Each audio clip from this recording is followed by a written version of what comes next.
Welcome to a brand new episode of Everything Under the Sun with your host Pooja. Today we will be talking about tarot. Tarot. Where do I begin? These 78 cards of the tarot deck are like the Morse code or like the telegram in olden days. They help me receive information from another realm. My fascination for this particular type of divination started a couple of years ago. First, let us understand what is divination.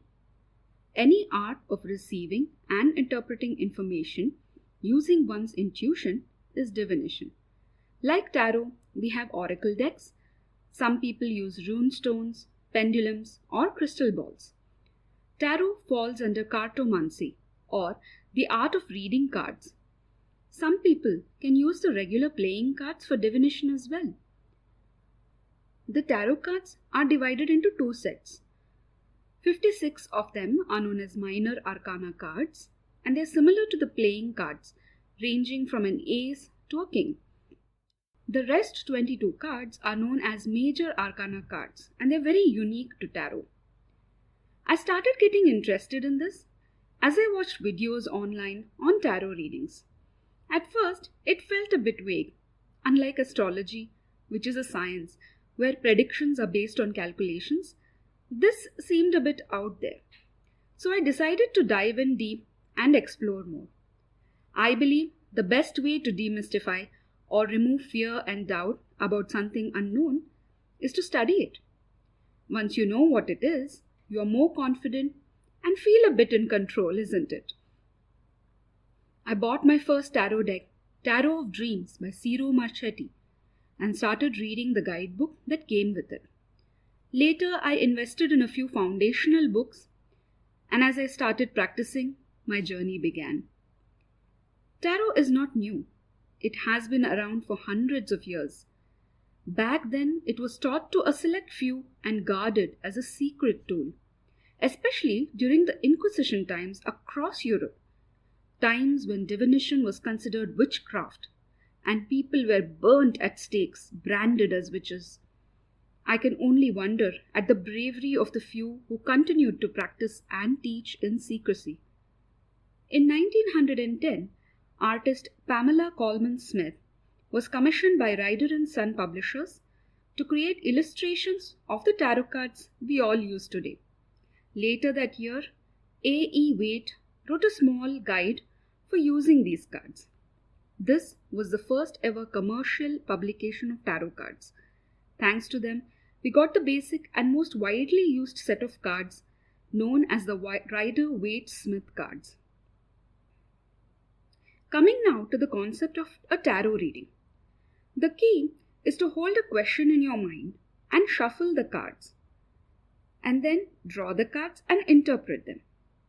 The imagery or illustrations on the cards help our intuition to capture the message. Although each card has a base meaning given to it, but as your intuition grows and as you start doing more readings, it's all subjective. You cannot just apply the base meaning of a card everywhere. Now, a tarot reading can be done for oneself or for others. Today, I am going to explain how a reading is done and hopefully help answer a few questions. A disclaimer: this is how I approach tarot readings. It is not a hard and fast rule. Each tarot reader has his or her own unique approach. But in general, this is what it feels like, and you will get a taste of it. When a client approaches me, I ask them to first clearly form their questions in their mind. The more specific the questions, the better answers they receive. If the client is not in front of me, I ask for their photo and I meditate on their energy. I request their guardian angels to help guide me and bring answers that serve the highest good of that person. Then I shuffle and draw cards. My intuition kicks in and the answers unfold.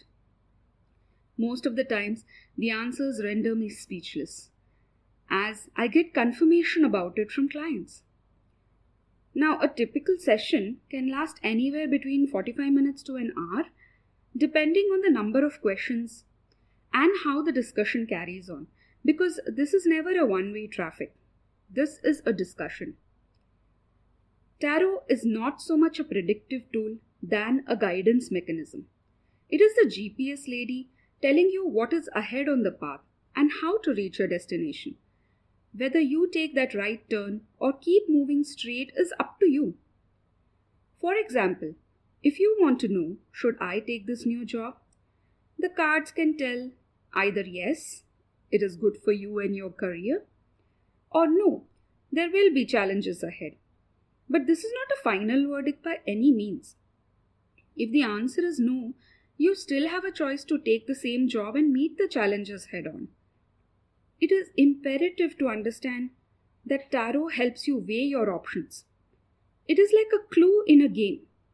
One must learn to own up to one's decisions in life.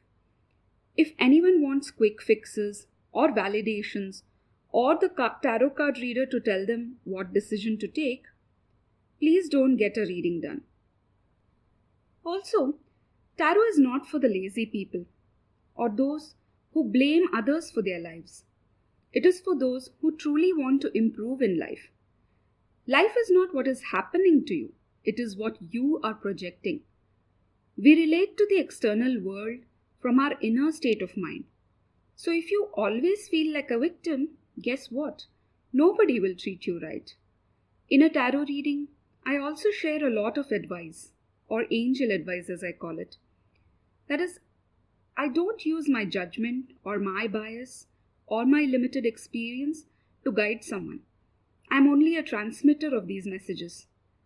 And if the person takes this advice to heart and works on it, he or she sees tremendous changes in themselves. And eventually the external environment changes too. Once we choose to flip the internal switch on and work from within, everything falls in place.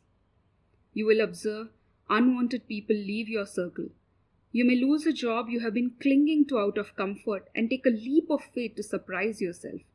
You will attract the right friends, the right opportunities, and so on. I will again emphasize that our life is our soul's journey alone. I discourage people when they want to know about an ex or a family member or a friend to know what is happening in their lives.